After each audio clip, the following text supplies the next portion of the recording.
Apektado na ng martial law ang turismo sa Davao City. May mga turista nang nagkansela ng kanilang mga biyahe. Pero pagtitiyak ng lokal na pamahalaan at ilang residente, ligtas pa rin mamasyal sa kanilang lungsod. Makibalita tayo kay Rial Soroche. Magsasagawa ang mga otoridad sa Cotabato ng social profiling sa mga kahina-hinalang tao sa probinsya. Ayon kasi sa PNP Cotabato, may mga report tungkol sa mga gumagalang kahina-hinalang tao. Kaya naman, matapos ang pulong ng Provincial Peace and Order Council, naglabas agad ng utos na kunin ang pagkakakilanlan ng mga taong kakaiba ang ikinikilos. Magsasagawa rin ng buong araw na checkpoints sa ilang bahagi ng probinsya. Sa Davao City, 250 ang isinailalim kahapon sa identification at verification ng pulisya. Sila ang mga walang ID at hindi kilalang residente na dinala sa Davao City Police Office kasunod ng pagronda ng mga sundalo at pulis.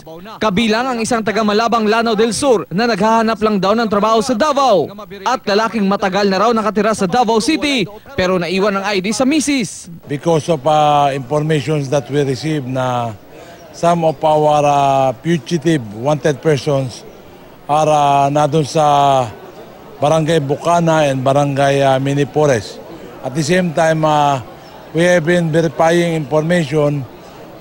We are conducting validation and verification of intel report. Sa gitna ng martial law, apektado na ang turismo sa Davao City. Ayon sa Tourism Office, may mga aktibidad ng ipinagpaliban. It's more of a misconception about what martial law is all about. Siguro naisip nila na yung mga balita-balita noon about martial law na yun pa rin yung mangyayari ngayon, which is totally different. Ang mga durian vendor, napapansin na rin kumukonti ang mga turista. Piktuan, sir. Murag mga kuwan mga matawagon mo. Sa para madlok murag mga sana bisita murag wala kay bisita ron.